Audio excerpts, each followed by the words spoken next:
People were talking about things that had been hurting them, people that they did not know that were hurting them, that were stalking them, that were torturing them.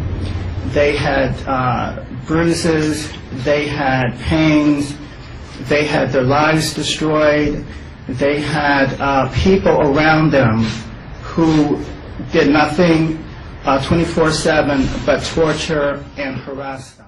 They talked to me after they implanted me, then they harassed me for years and years. At first I thought I was just going crazy because it was voices and threats all the time. I started going to the doctors, I started seeing doctors. I took psych meds I didn't need. I was forcefully admitted to hospitals that I didn't even want to go to, and harassed continuously by the same cop. He was a piece of shit. He was at Pat's house, and basically he carried in the drug test kit. He was a big tall cop who claimed he was a federal officer. There was another cop with long blonde hair with a mustache and beard that was there also. When I showed this to the mental health clinic, they agreed that it looked likely that my age of onset for paranoid schizophrenia was wrong. The diagnosis, they said, was wrong. They offered to treat me for post-traumatic syndrome. They believed it. They even said police sometimes make mistakes, but we'll guarantee they won't bother you no more. I've got so much in records at this point. I've gone to lawyers, and the lawyers are intimidated. They back off. They won't show up at the meeting. Almost everyone that complains of this eventually gets sent to a psychiatrist. The psychiatrists don't look into the technology. They don't do any research into whether or not any of this is possible.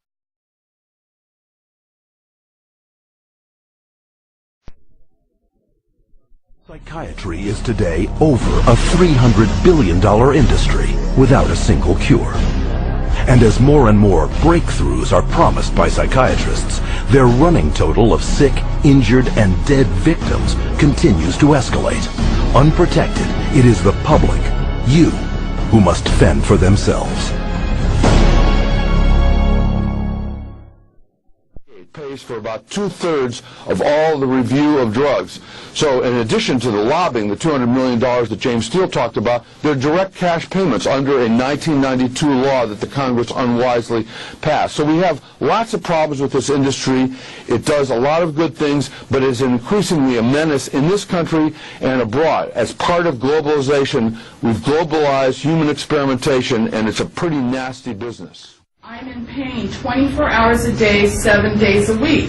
Anybody with a back pain can understand something like that. Anybody with eye pains all the time, they have gone ahead and have put cardiacs in your eyes. People have gone blind. I'm not blind yet. Now, all of this is caused by the 24-hour attacks to your body, and we're talking, they can trip you. They can make you fall down. They can make you go to sleep. They cause you fatigue. They can choke you in your mouth. They can burn your mouth so that steam is coming out. Varying in shifts, 3 to 4, 3 to 5 people. It varies and changes. This has been going on for coming up on a year. It's all day long. Medication has not and does not help or work.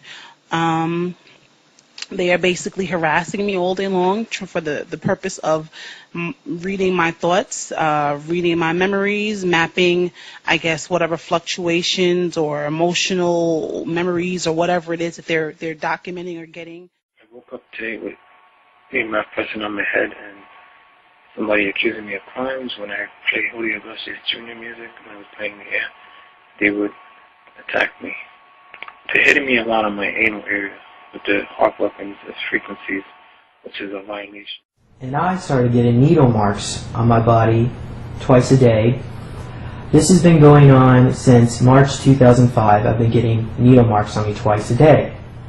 And industry, aside from what we just heard, which in terms of human experimentation is a major violator of both criminal and civil laws in the United States. I'd just like to add something to what James Steele said, which is we call this industry the Human Experimentation Corporations. The biggest human experimentation corporation is right here in the United States. It's called Quintiles.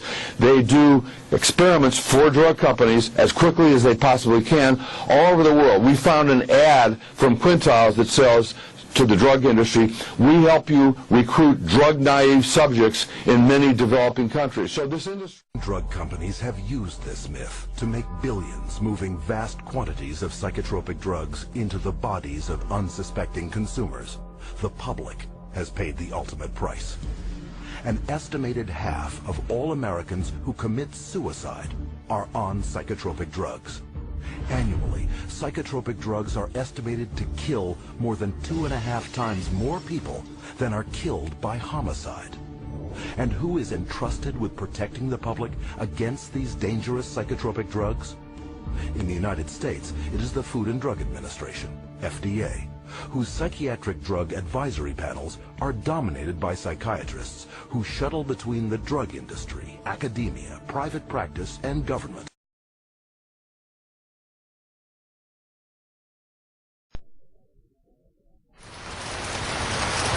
I tried to explain this to my friends and my family, everyone, and it was to take them. Canada need to wake the f up, okay? This is what I'm saying. Now, you tell me, when a fat fucking helicopter hovers that fucking close, that low, takes a photograph and leaves, what is that? You can throw up as many doctors as you want. It's not going to do you any good, okay? Now, I hope people, like, I've explained this at my blogger and at consend.org.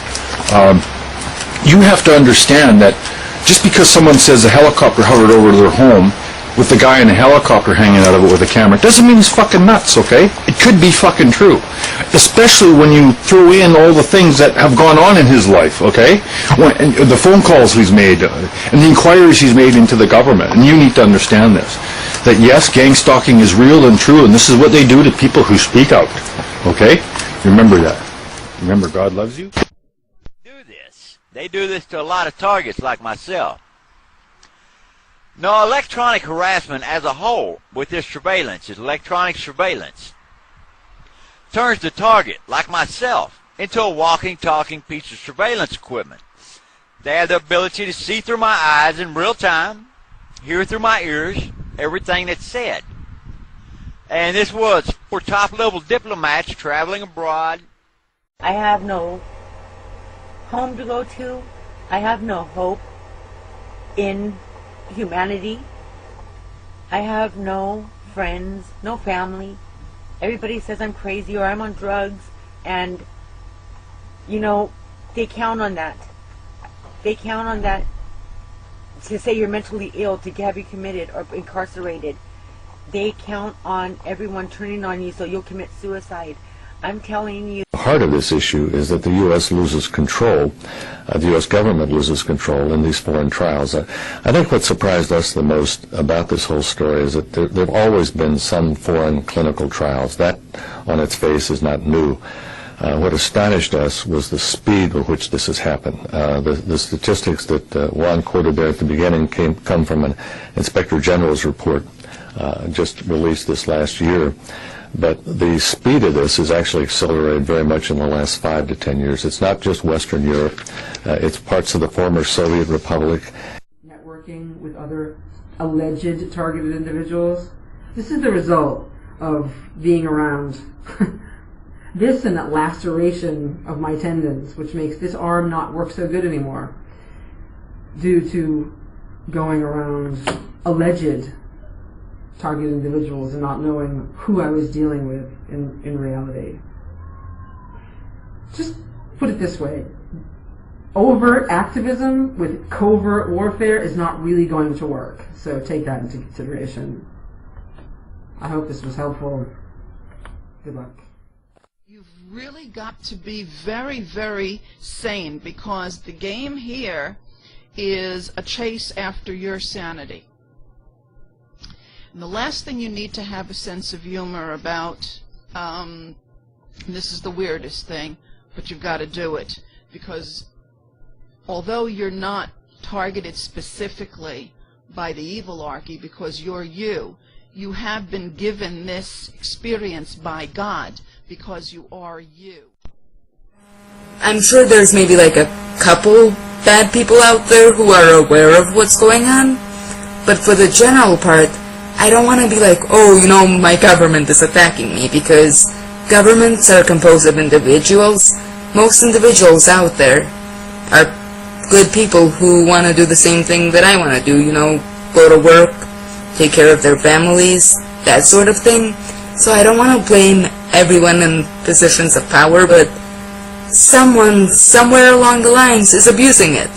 That's all.